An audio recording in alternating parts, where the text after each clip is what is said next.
Irmãos, boa noite. Nós vamos dar continuação à exposição no livro de Atos. Atos, capítulo 28. Estamos nos últimos sermões no livro de Atos. Talvez nós tenhamos esse mais 2, no máximo 3 sermões para finalizarmos a exposição desse texto. Se eu não me engano, nós estamos fechando já 2 anos de exposição em Atos. Atos 28, versos 11.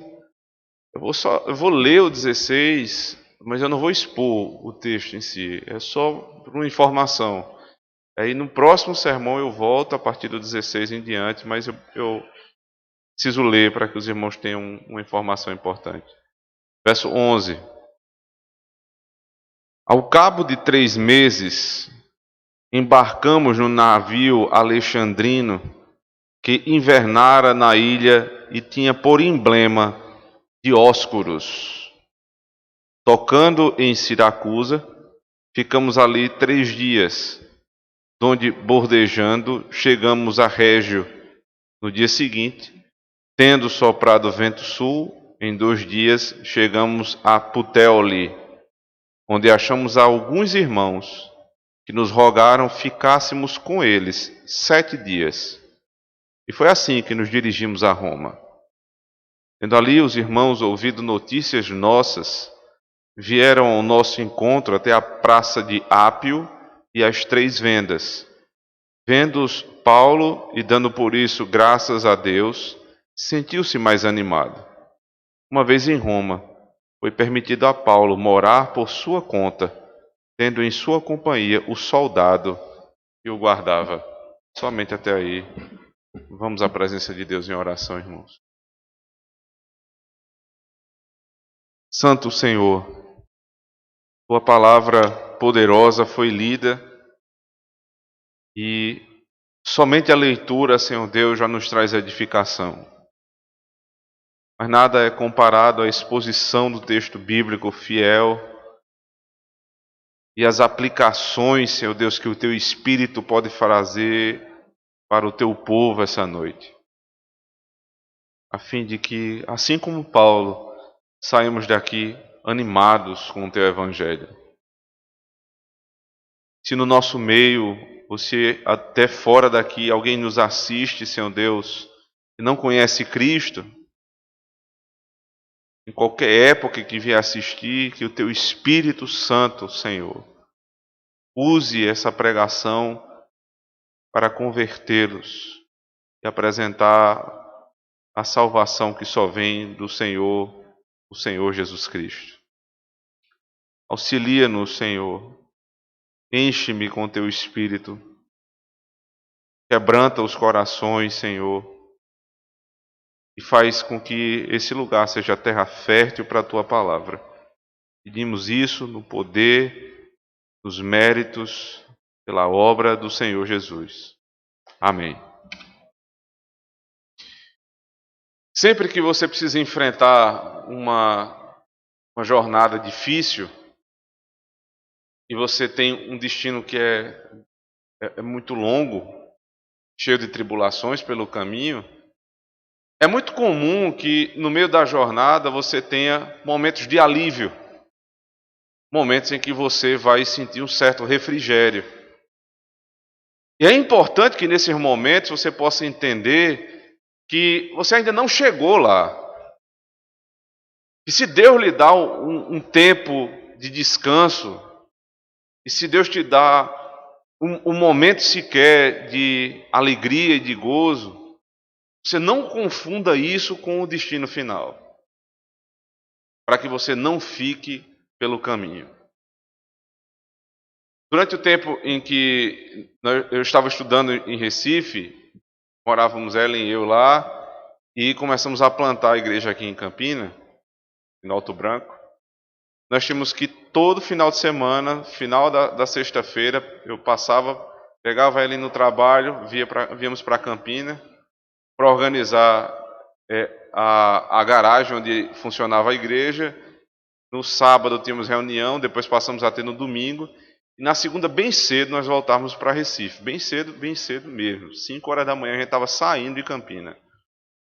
Então, a jornada depois no final de semana, muito corrido, de visita, de pregação, de aconselhamento, era sair daqui 5 horas da manhã para Recife, era uma jornada enorme.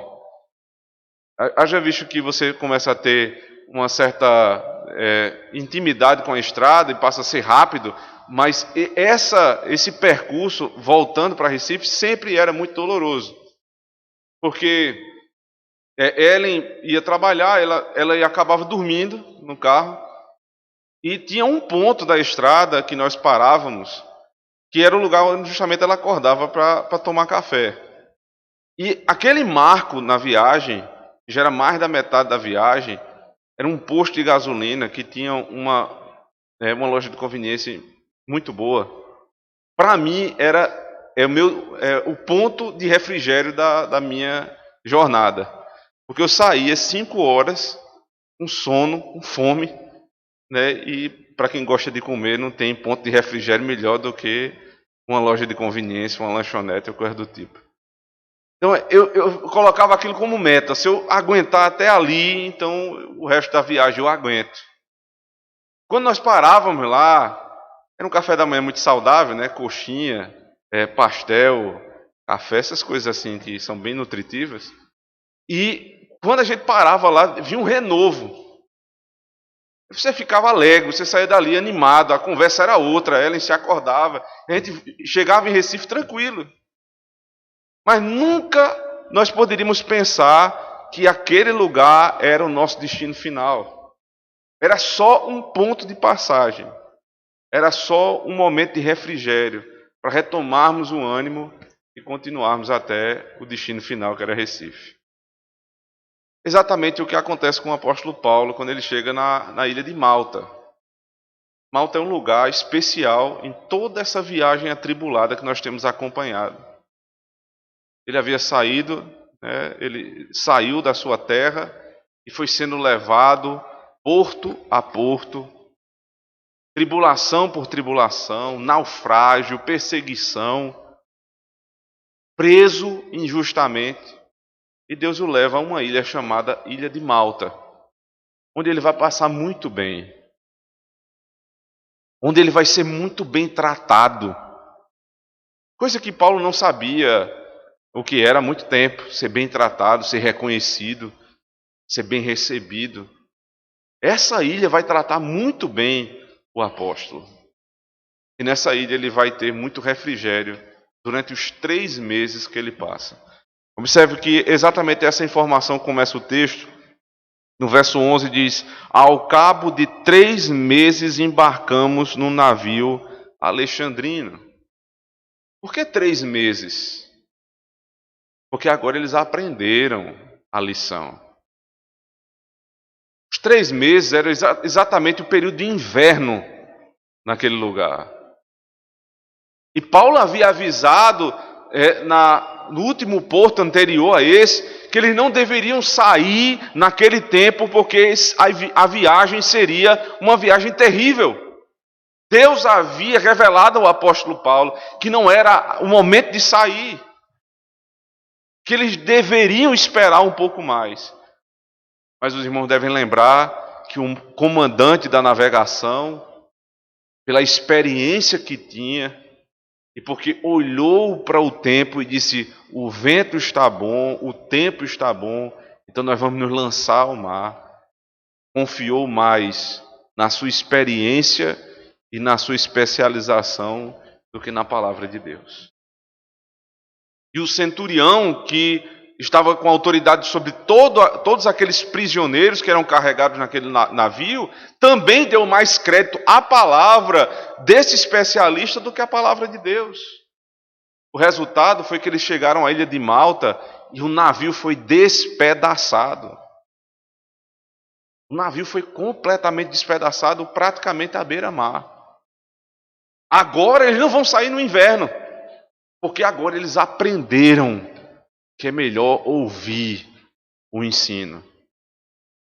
Me chama a atenção até uma citação de Matthew Henry, quando ele está justamente comentando esse ponto aqui do texto. Ele diz porque a experiência é a mestra dos tolos. O sábio não aprende com a experiência, o sábio aprende com o ensino. Só o tolo aprende com a experiência. É por isso que nós dizemos a alguém: veja, preste atenção, cuidado com fulano de tal, cuidado com determinada situação, cuidado para não se colocar em risco.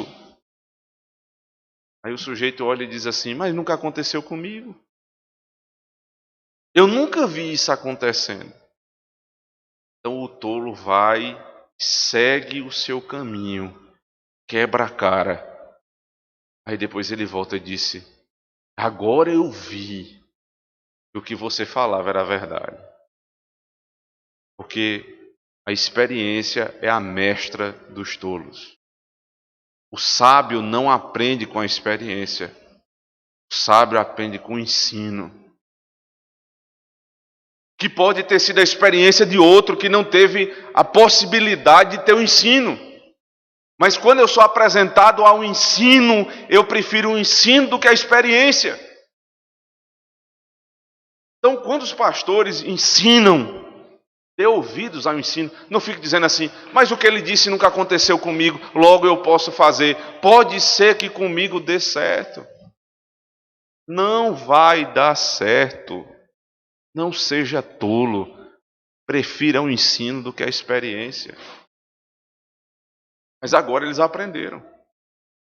Eles passaram os 3 meses do inverno esperando até o momento certo que eles vão poder se lançar novamente ao mar, sem precisar se colocar em risco. Poderia ter sido diferente se eles tivessem preferido o ensino à experiência.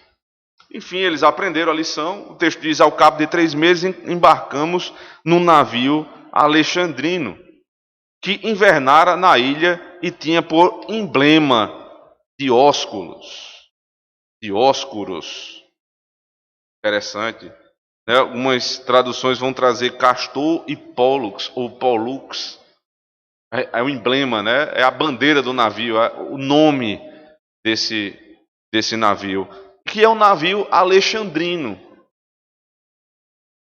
Nós estamos aqui diante de um texto que foi escrito por um historiador, então toda a informação é muito importante.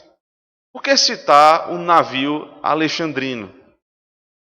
Ora, porque o navio que Paulo e a comitiva do centurião vinham, que foi despedaçado no mar, também era um navio alexandrino. Volta comigo, Atos 27, verso 6.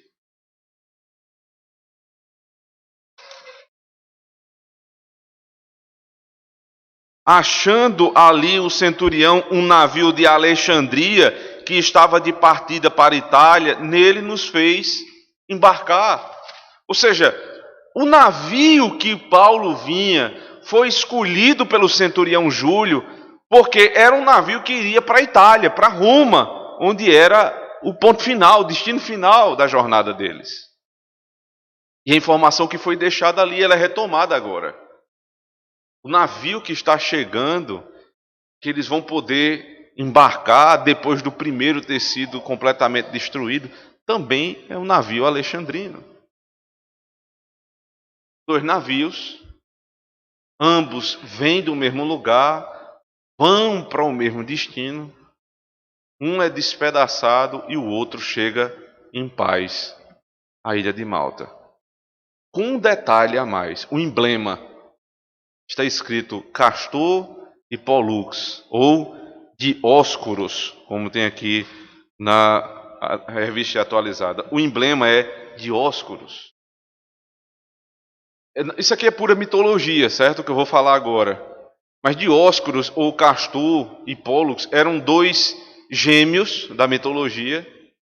Um era poderoso, um era divino, e o outro era humano. E os 2 têm um problema entre si. Então, Zeus, tendo muito zelo, né, por esse, Zeus seria o deus maior da mitologia grega, ele confere àquele que não tinha divindade. E ambos passam a ser divinos. e Zeus os dá a capacidade de governar o mar. Logo, eles eram recebidos naquela época como hoje são os padroeiros. Na igreja romana é só o que você tem, é o padroeiro do mar, o padroeiro da terra, o padroeiro do taxista, o padroeiro do engenheiro, o padroeiro da cidade, o padroeiro do país. É o santo que guarda determinadas causas. E aí, se você não conhecer o santo da causa, também tem o santo de todas as causas, ou ainda o santo das causas impossíveis. Qual a diferença que há entre o catolicismo romano e o paganismo? Eles encheram a terra dos seus ídolos. Palavras de Isaías, abra comigo Isaías capítulo 2, versos 8 e 9, diz assim o profeta: também está cheia a sua terra de ídolos, adoram a obra das suas mãos, aquilo que os seus próprios dedos fizeram. Com isso a gente se abate, o homem se avilta, portanto não lhes perdoarás. A terra está cheia de ídolos. Castor, Pólux, Nossa Senhora, santo tal, para tudo se tem um santo. Agora, complete o quadro. Num navio alexandrino vinha um apóstolo Paulo com a comitiva. O que aconteceu com o navio que era governado por Deus? O navio se despedaçou chegando a Malta. Aí vem outro navio, também alexandrino, também com destino a Roma, que passa por Malta e está escrito lá Dióscuros ou Castor e Pólux, que são mitos, ídolos que governam o mar. Chegam em paz. Aí alguém diz assim, tá vendo? Não vale a pena servir a Deus. Porque eu sirvo a Deus, eu amo Deus, e eu participo de tudo que acontece na igreja, e eu sou fiel nos meus dízimos e ofertas, e eu faço isso e aquilo, e minha vida é uma desgraça. Aí eu olho para o meu semelhante, que vive ao meu lado, e que blasfema das coisas de Deus, e a vida dele aparentemente é tranquila. Eles prosperam no trabalho, eles viajam juntos, aparecem no Instagram, muita felicidade. O que é que está acontecendo? Será que não vale mais a pena entrar no navio de Castor e Pólux, já que o navio onde o Senhor governa se despedaçou? Essa é a forma mundana de enxergar as coisas de Deus. Deixe-me apresentar uma forma bíblica de olhar para o mesmo quadro sob outra perspectiva. Qual foi o chamado do apóstolo Paulo?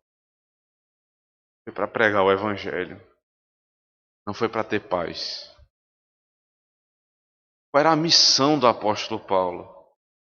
Ganhar máximo de almas para o Senhor. O que foi que aconteceu na viagem? Lembre-se o que aconteceu. Porque quando o navio estava para ir a pique, Paulo se lembrou da promessa que o Senhor havia dado. Deus disse que daria todas as almas daquele navio ao apóstolo Paulo. Que o navio iria se despedaçar, mas Paulo não ia perder nenhuma daquelas almas. Aí Lucas descreve com excelência, ele diz 276 almas. Nenhuma se perdeu. No final do texto passado, uns agarraram-se em tábuas, outros no resto do navio, outros vieram nadando. mas todos chegaram em Malta. Saíram como ímpios, aportaram em Malta como crentes. Se o meio para que haja conversão, para que haja salvação, é que Deus destrua tudo que está ao meu redor, para daquilo ali, para dar morte e sair vida, o que é que importa o barco perto da tua alma? O que importa se o navio se perdeu? O que importa se os anéis se foram? O que importa se os teus bens se foram, se o teu trabalho se foi, se os teus amigos se foram? Se você hoje alcançou Cristo, meio pelo qual Deus usou, pouco importa. Agora olhe novamente para o barco alexandrino que chegou em paz. Saíram ímpios e chegaram ímpios. Qual navio você preferia estar? O navio que sofreu toda a tribulação, mas alcançou Cristo? Ou o navio que passa por águas tranquilas, mas vai te levar para o inferno?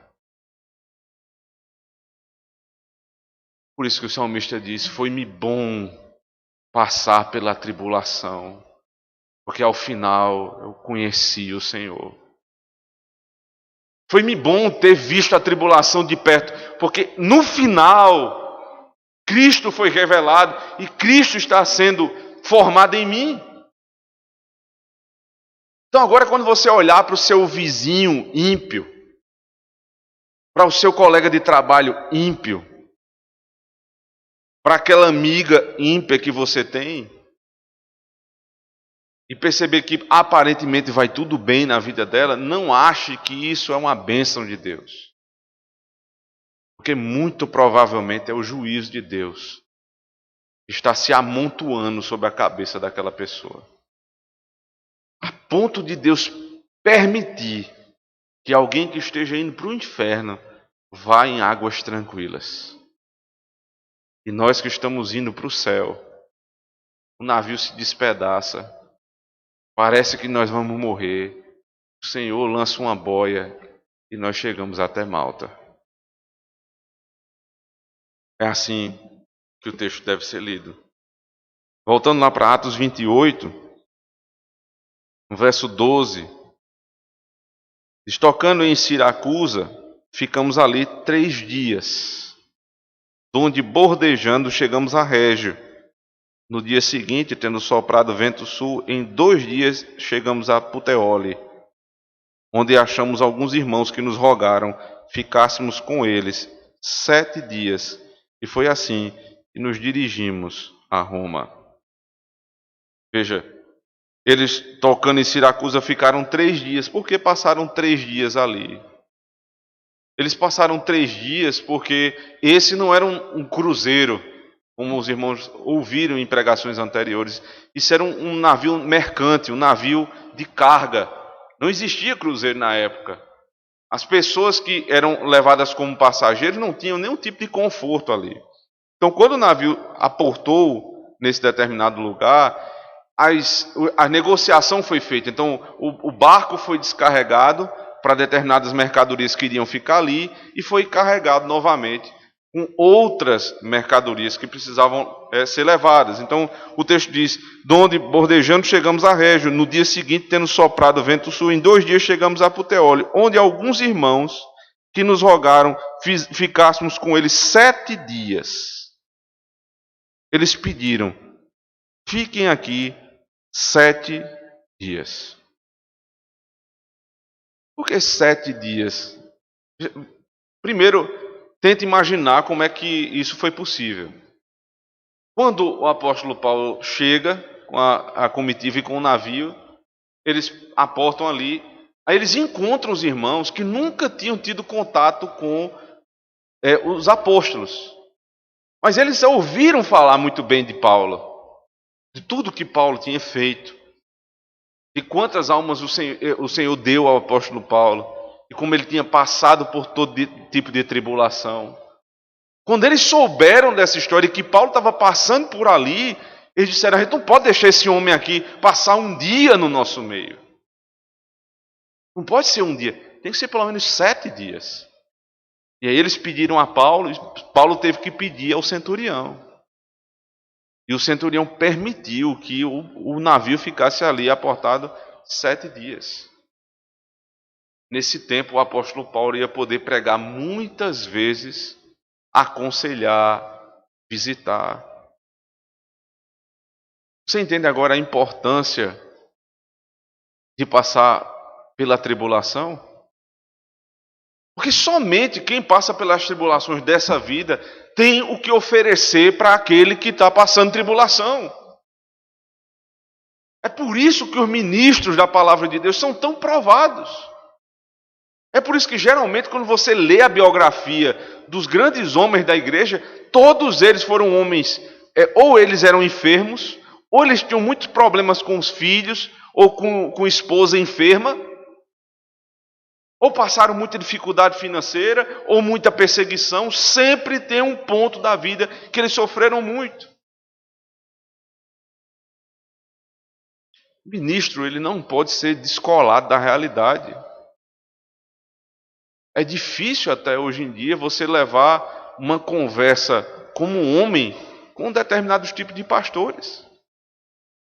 Porque estou me referindo aqui ao meio reformado, porque são homens responsáveis com seus estudos, porque estudam muito, leem muito e sabem muito de teologia, mas eles não conseguem levar uma conversa do dia a dia, eles não têm a linguagem dos homens desse mundo.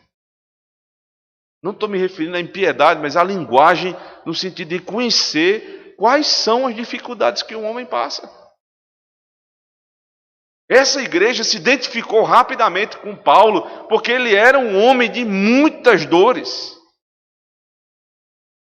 É importante, irmãos, que nós sempre tenhamos isso na nossa mente. Os nossos pastores, os nossos presbíteros, os ministros da palavra precisam ser homens que conhecem a vida. Porque senão você vai estar falando de uma coisa e ele está pensando em outra. Ele vai sempre pensar à luz dos livros que ele está lendo e não enxerga a realidade posta em prática. Mas não somente isso. Eles queriam 7 dias, porque eles queriam ter a oportunidade de passar um dia do Senhor com o apóstolo Paulo, com Lucas, com os demais irmãos que iriam ali na comitiva. Eles rapidamente se identificam. Eram sujeitos que nunca tinham se visto antes. Mas quando Paulo toca os pés ali com parte da igreja, eles se identificam. O comentarista mais uma vez diz assim: é por isso que quando nós vamos para qualquer lugar do mundo, encontramos uma igreja lá, uma igreja de Cristo verdadeira, há uma identificação rápida. É como você também está viajando para o exterior e está todo mundo falando em outra língua. Então, no meio de um ponto turístico, você escuta alguém falando português. Aí você já liga a antena. Quem é o fulano? É brasileiro. Se não estiver fazendo besteira, não precisa, se tiver, não precisa nem falar. A gente já sabe que é brasileiro. Mas se não, só a fala já nos reconhece. E aí você começa: oi fulano, tudo bem? Você é do brasileiro? Você é de onde? Aí daqui a pouco você está amigo do sujeito. Em outra ocasião, você nunca começaria uma conversa porque a pessoa fala português no Brasil. Mas fora, isso fica muito claro. Pois a igreja é assim, é muito mais do que a língua. O que nos une é o sangue de Cristo. É muito bom viajar e quando você chega na igreja, os irmãos lhe abraçam de uma forma que parece que lhe conhece há 20, 30 anos.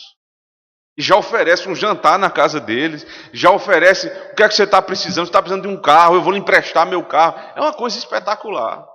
A igreja de Cristo foi espalhada por todo o mundo, para que você se sinta à vontade em qualquer lugar do mundo, porque esse mundo é do Senhor.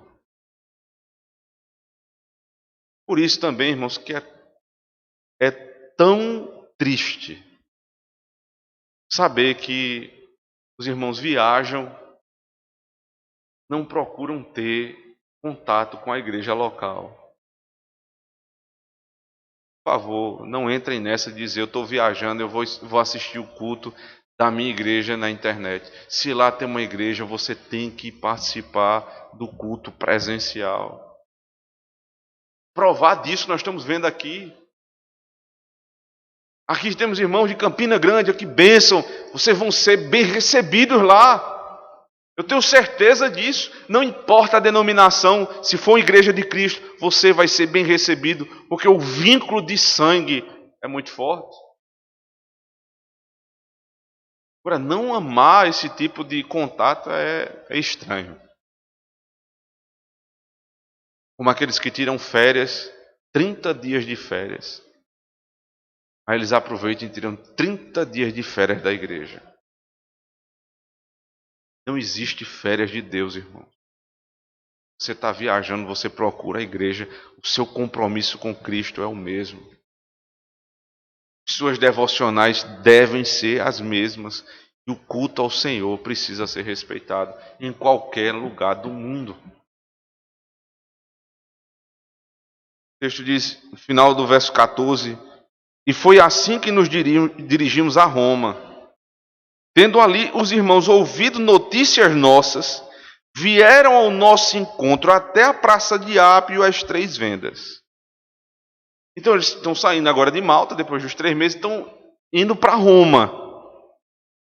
Antes de chegar em Roma, mas já na Itália, irmãos começam a buscar o apóstolo Paulo. Eles não esperam em Roma, eles querem ir antes do apóstolo chegar.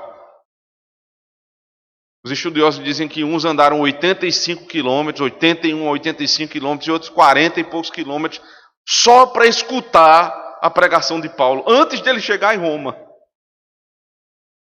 Antes mesmo dele chegar em Roma. Qual a distância que você percorre para ouvir a palavra de Deus? Até que ponto você está disposto a se esforçar para no dia do Senhor ouvir a palavra do Senhor? Nós temos irmãos aqui que andam 30 e poucos quilômetros para vir, mais 30 e poucos para voltar, e novamente à noite eles vêm e eles voltam de esperança. Se você fizer as contas, vai dar aí algo em torno de 140 quilômetros por dia, por domingo. Essa faixa entre 130 e 140 quilômetros. Para vir ouvir a pregação. Mas nós já tivemos outros que andaram 280 para vir e 280 para voltar. Porque nunca é muito quando é para o Senhor. Se fosse 1000,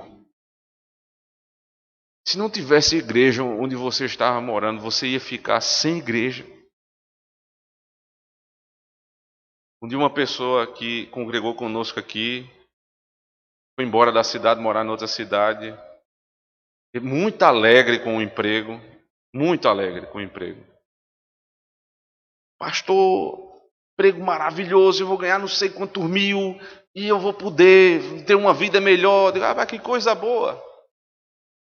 E uma coisa, a cidade que você foi designado, tem igreja para congregar? Ele fez, boa pergunta, não sei. Quer dizer, é a última coisa que se vai pensar. Não é a primeira. A primeira é a alegria do salário alto que vai me dar condição de vida. Sabe o que é que esse sujeito... Qual é o final desse sujeito? Longe. nas coisas de Deus.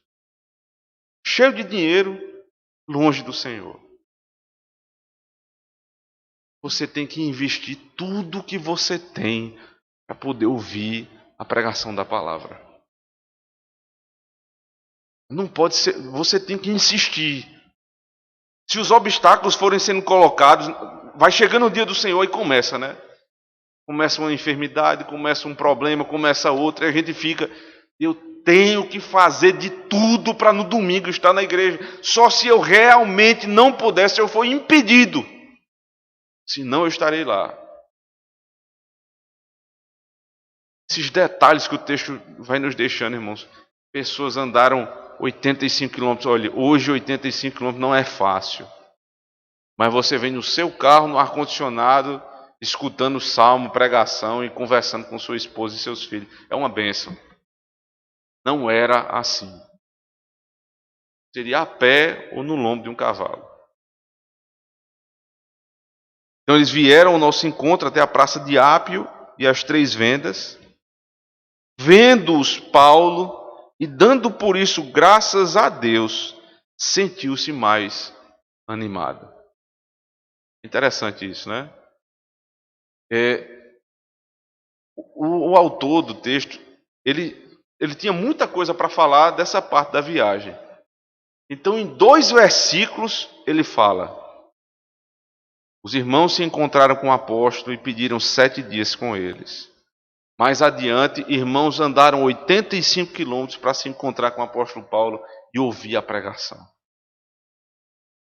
2 vezes, em poucos versículos, para dizer que o encontro dos crentes é uma bênção. Mas não é a bênção só para a igreja, como nós acabamos de ver.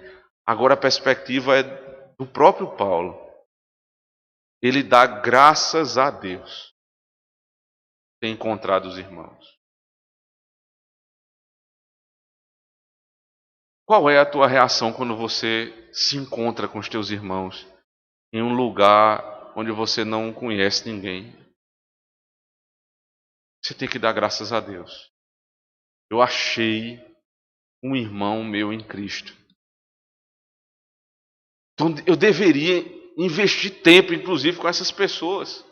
Se eu vou passar 15 dias num lugar e eu encontro uma igreja que me acolhe bem, eu devo passar a ter naquela igreja uma referência dentro daquela cidade. Eu já não sou mais um forasteiro, agora eu tenho um lugar, eu tenho um tipo de raiz que me foi dado aqui.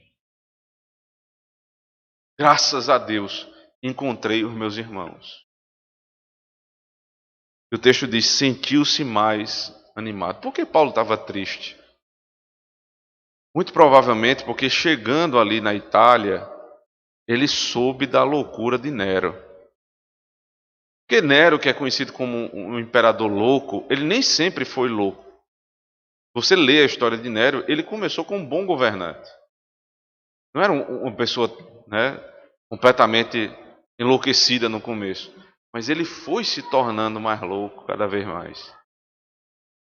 E aí Paulo deve ter pensado, para que eu fui inventar de apelar para César?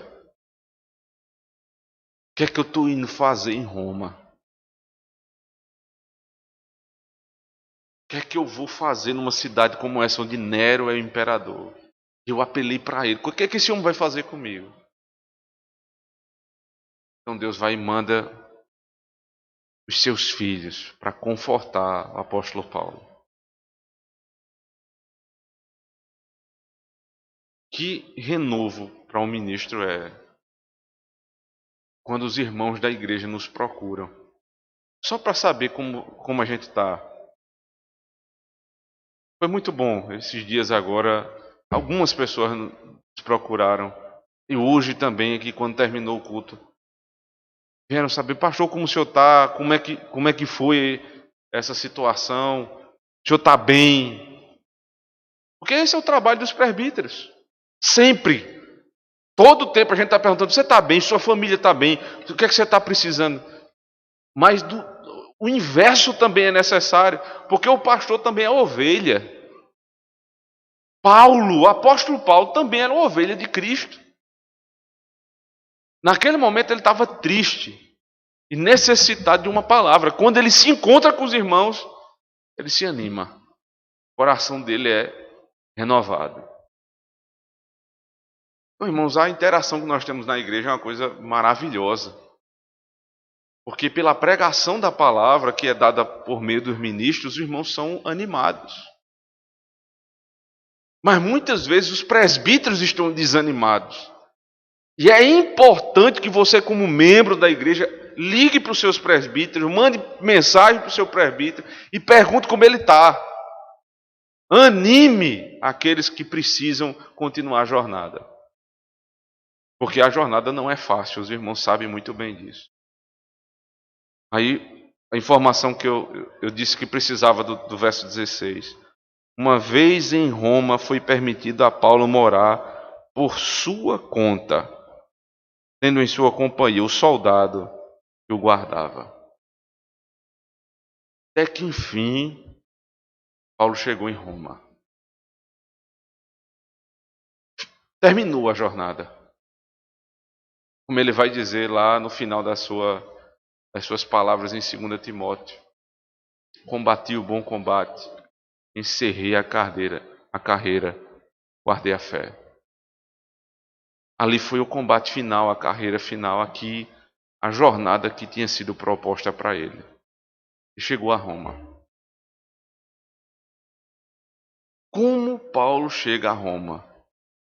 Primeira informação que Lucas dá é: ele chega a Roma preso. Porque ele vai ter que morar numa prisão domiciliar. Então, imagine essa cena. O maior escritor do Novo Testamento. O maior pastor do primeiro século, depois de Cristo. Ele está descendo do navio acorrentado, sujo, maltrapilho, com prisioneiros, assassinos, ladrões e Paulo ali no meio. A recepção que Roma deveria dar a esse homem, que escreveu de todas as cartas, ao meu ver, a mais profunda, a mais bela de todas, foi justamente para Roma, a carta aos Romanos. Como é que Paulo deveria ter sido recebido ali? Com toda a pompa e circunstância. Como é que ele entra? Como um preso, humilhado. E na prisão, ele vai pregar libertação ao cativo. Porque a glória do Evangelho não está no exterior. Não são as roupas que o ministro usa. É o carro importado que ele anda. Aí você diz, está vendo aí, é um pastor bem sucedido. Paulo entrou em Roma humilhado. Mas no seu coração conservava ainda a palavra de Deus. Roma deveria ter dado a melhor de todas as recepções, mas deu a pior. Como esse mundo deu a Cristo quando ele chegou. A primeira coisa que o imperador disse foi: mate-o. Cristo não nasceu num berço de ouro, nasceu numa manjedoura.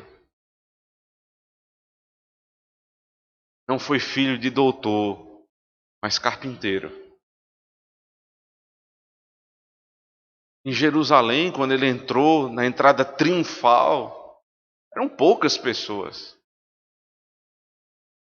comparado às muitas que o rejeitavam. E o final da vida dele foi na cruz do Calvário, humilhado, completamente humilhado. Mas por isso ele entrou no trono de glória, para libertar os cativos.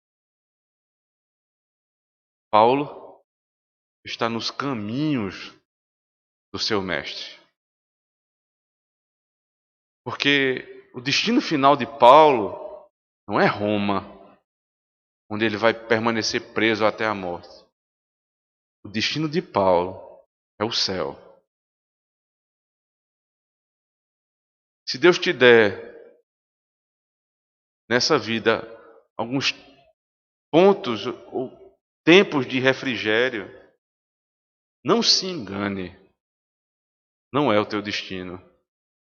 Não é a vida que Deus prometeu nesse mundo. Ele até pode amenizar a dor, como ele fez com Paulo. Paulo não foi preso com os outros. Ele foi retirado para uma prisão domiciliar. Isso foi um privilégio que foi dado a Paulo. Como Deus nos dá muitos privilégios. No mundo perverso como esse, você tem uma casa para morar. Muitos têm uma casa confortável para morar, tem um carro bom para andar, tem um emprego para trabalhar amanhã.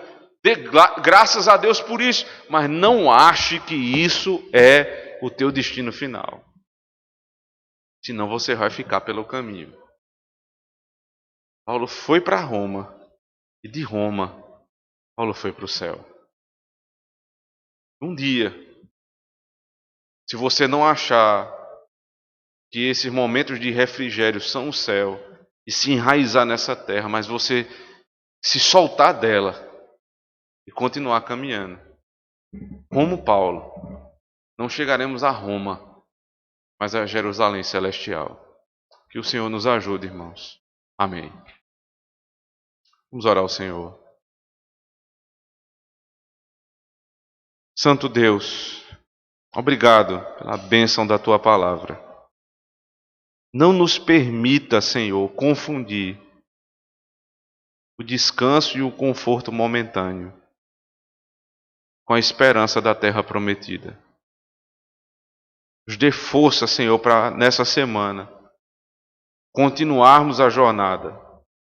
E se pela Tua providência o Senhor nos der tempos de alegria, nos faça lembrar que aqui não é o nosso lugar e nós devemos continuar caminhando. Abençoe-nos, Senhor, com o vigor espiritual que nós precisamos. No nome de Cristo, nosso Senhor. Amém. Amém.